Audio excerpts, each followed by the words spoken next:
les vidéos de L214 qu'on a vu paraître dans les différents journaux télévisés, voilà, ont montré des images choquantes, qui ont jeté le discrédit sur l'ensemble de la filière et notamment sur notre beau métier d'éleveur, donc on l'a plutôt mal vécu. C'est des images qu'on ne devrait pas voir.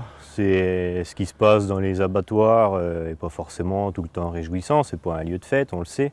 Après, les maltraitances qui peuvent y avoir lieu sont condamnables. Les vidéos vues sont choquantes, il n'y a pas de doute dessus.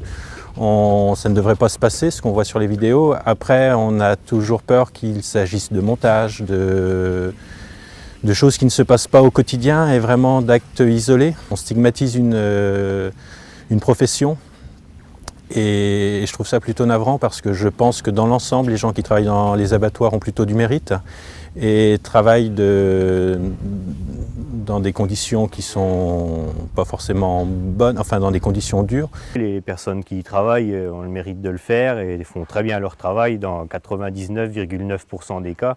Après, la nature humaine fait que de temps en temps, il y a une faille et voilà, il y a tout le temps des gens pour tirer parti de ces failles. Mais c'est dommage. On nous pose souvent la question de est-ce que vous respectez le bien-être animal? Le bien-être animal, on n'a pas l'impression de faire quelque chose de particulier parce qu'au quotidien, on est au contact de nos animaux et on fait tout pour que nos animaux soient le mieux possible. Ils sont nourris à volonté, ils sont propres, ils ont la place de se tourner. Si c'est l'hiver, ils sont en bâtiment pour être au sein plutôt que d'être dans la boue. Si c'est l'été, ils sont dans les pâturages. Ils sont dans l'herbe, ils ont tout ce qu'ils ont besoin. On vit avec la nature et de la nature, quoi.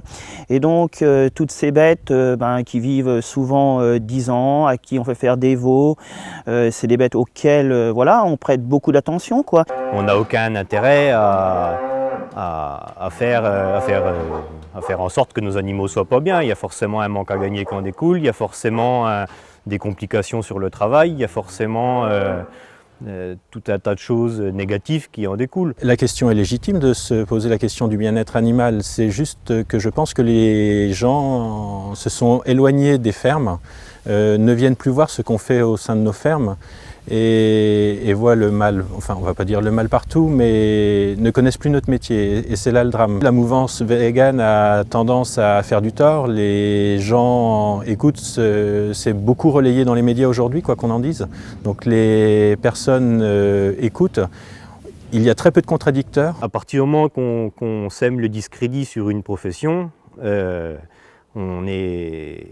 y a forcément un impact. Ceux qui sont vraiment militants, on n'en parle pas, on connaît leur position. Mais après, on jette le doute aux yeux des autres et puis sur une profession qui n'a déjà pas besoin de ça. La consommation s'érode tous les ans, un petit peu.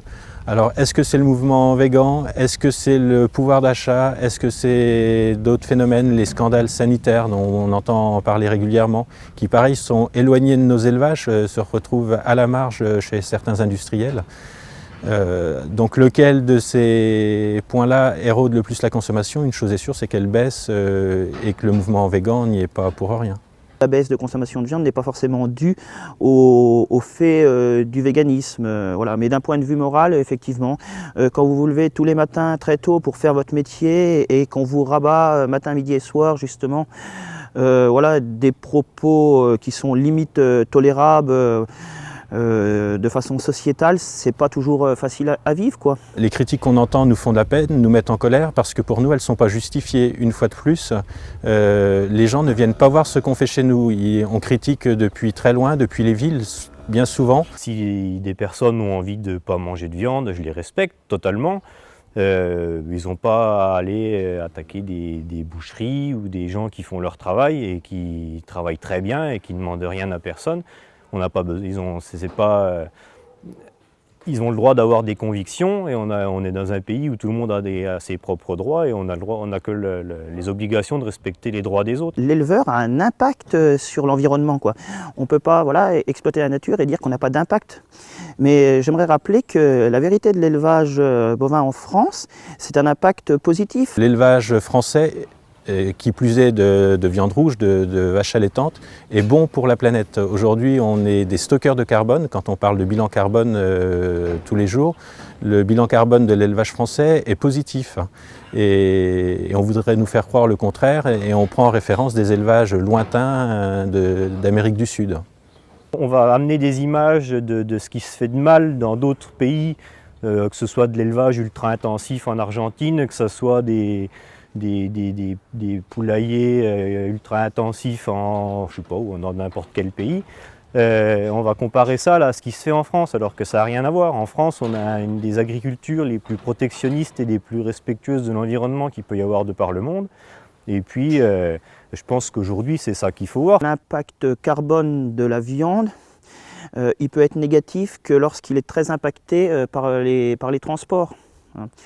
Donc voilà quoi, et notamment la suppression de l'élevage français viendrait à supprimer toute la biodiversité et le beau paysage de bocage qu'on a quoi. Il faut avoir confiance dans nos agriculteurs français et puis faire en sorte que le produit français soit réellement valorisé, parce que si demain on massacre notre agriculture française, demain on n'aura plus le choix que de consommer ce qui vient d'ailleurs, et puis là on n'aura plus le choix de comment c'est fabriqué. Il faut savoir parler aux consommateurs quotidiens qui lui se posent les vraies questions quoi, et qui sont tout à fait légitimes, et dont je me pose les mêmes, c'est-à-dire en tant que père de famille ou consommateur quoi. Il y a eu une grosse lacune sur la communication depuis toujours, l'agriculture. Enfin, disons que dans le temps, l'agriculteur n'avait pas besoin de communiquer puisque tout le monde avait un agriculteur dans sa famille, tout le monde savait comment ça se passait. Aujourd'hui, c'est plus le cas.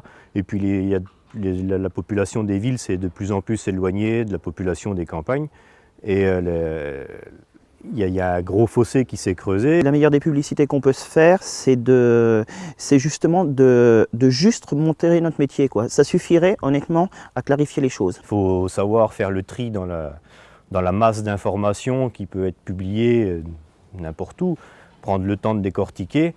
Et puis, si vous êtes à la campagne, et allez voir votre voisin, comment il travaille, ce sera déjà la première des choses. Puis si vous êtes à la ville, pousser le pied jusque dans la ferme. J'ai le moral et j'essaye de garder le moral parce qu'on a tellement un beau métier avec plein d'atouts qu'on ne peut être qu'optimiste.